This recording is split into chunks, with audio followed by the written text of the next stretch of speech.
वालेकुम भैया, क्या हाल है आप लोग के? खैरियत से हैं? उम्मीद करता हूँ खैरियत से होंगे आप लोग। तो भाई अभी लाहौर मोटरवे पे एक सानिया पेश आया है। सानिया नहीं, अफसोसनाक सानिया। तो बड़ा अफसोस हुआ है सुन के कि हमारे मुल्क में भी इस तरीके की हरकत हो रही है। तो इस बारे में मैं सोच ही रहा था, तो मैंने सोचा इसके ऊपर कुछ क्यों ना स्टैट्स निकाले जाएँ कि देखें पाकिस्तान में किस तरीके की चीज़ें चली। तो मैंने बाकायदा इसके ऊपर स्टैट्स निकाले हैं।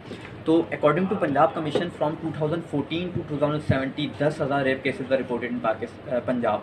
वैसे पंजाब की बात करूँ 2014 से लेके 2017 तक 10,000 केस रेप के केसेस रिपोर्ट हुए हैं सिर्फ पंजाब में। और अगर हम इसको ईयरली वाइज देखें तो दी न्यूज़ के मुताबिक 2,699 केस जो हैं वो रिपोर्ट हुए हैं 2014 में। उसके बाद 2,509 केसेस रिपोर्ट हुए हैं 2015 में, और 2,938 केसेस रिपोर्ट हुए हैं 2016 में। अगर आप देखें तो दिन ब दिन पंजाब में जो रेप केसेस की तादाद है, मतलब जो हैवानियत है, वो बढ़ी जा रही है। ठीक है, इसी तरीके से 2017 में जो है वो 1,365 केसेस रिपोर्ट हुए। फिर उसके बाद अगर हम बात करें लास्ट ईयर की 2019 में 3,881 केसेस रिपोर्ट हुए हैं। मतलब अगर आप देखें तो पिछले साल के मुताबिक केसेस बढ़े ही जा रहे हैं, हैवानियत बढ़े ही जा रही है हमारे मुल्क में। ठीक है, चले ये तो लास्ट ईयर तक की बात थी। मैं आपको करंट स्टेट्स बताता हूँ। उसी के हवाले से और डिटेल देखी तो 2020 में 1 जनवरी से लेके 31 जुलाई 2020 तक जो स्टैट्स मेरे पास मौजूद हैं, उसके मुताबिक 2,154 केसेस ऑलरेडी रिपोर्ट हो चुके हैं। ये सिर्फ आपको 7 महीने की बात बता रहा हूँ। 2,154 केसेस, जो कि हालिया अभी कुछ और केसेस आए हैं वो इसमें रजिस्टर्ड नहीं है। 2,054 केसेस रिपोर्ट पंजाब में हो चुके हैं ऑलरेडी। अभी मेरे पास सिर्फ पंजाब का ही डेटा मौजूद था जो कि मैं आपसे शेयर कर रहा हूँ। तो आप खुद सोच सकते हैं कि हमारा मुल्क किस तरफ जा रहा है। और इसी के साथ एक और रिपोर्ट है, according to the kids right foundation Netherland, उसके मुताबिक पाकिस्तान जो है वो 147वें नंबर पे फॉल कर रहा है 182 में से। मतलब कि 182 कंट्रीज़ में से पाकिस्तान 147वें नंबर पे फॉल कर रहा है रेप केसेस में। और ये कोई फ़ख्र की बात नहीं है कि हम ये सोचें कि भाई हमारा मुल्क जो है वो 147वें नंबर पे बहुत मतलब लास्ट में। तो भाई देखो, अकॉर्डिंग टू रियासत मदीना, ठीक है, अकॉर्डिंग टू रियासत मदीना हमें सबसे लास्ट पे होना चाहिए, लेकिन हम फिर भी 147वें नंबर पे फॉल कर रहे हैं। तो भाई ये आपको बताना था, ये हमारे मुल्क का हाल हो गया है। अगर इस चीज़ को अभी नहीं रोका गया कि करंट जो साल चल रहा है हमारा, उसमें 2,154 केस रिपोर्ट हो चुके हैं, मतलब कि अभी 6 महीने और रहते हैं, तो हम अगर इसका डबल कर लें तो ये इस साल तो केस 4-5 हज़ार तक चले जाएंगे। तो इस पर कंट्रोल करना भैया बहुत ज़रूरी है। दूसरी बात, अभी वाला जो सानिया हुआ है उसके ऊपर तो मेरे पास अल्फाज नहीं है कहने को। मतलब आप खुद देखें कि एक गाड़ी मोटरवे पे पेट्रोल ख़त्म हो जाता है उसमें, ठीक है, और गाड़ी भी कोई छोटी मोटी नहीं, सिविक गाड़ी है, उसमें पेट्रोल ख़त्म होता है। मतलब सोचने वाली बात है खुद। और एक औरत अपने बच्चों के साथ निकल रही है, उसको इस चीज़ का ध्यान ही नहीं है कि गाड़ी में पेट्रोल नहीं है। ऐसा तो पॉसिबल नहीं है, लेकिन चले खैर हो गई कि हो सकता है कि ध्यान में ना, और इतनी रात को निकलते हुए कि पेट्रोल नहीं है गाड़ी में।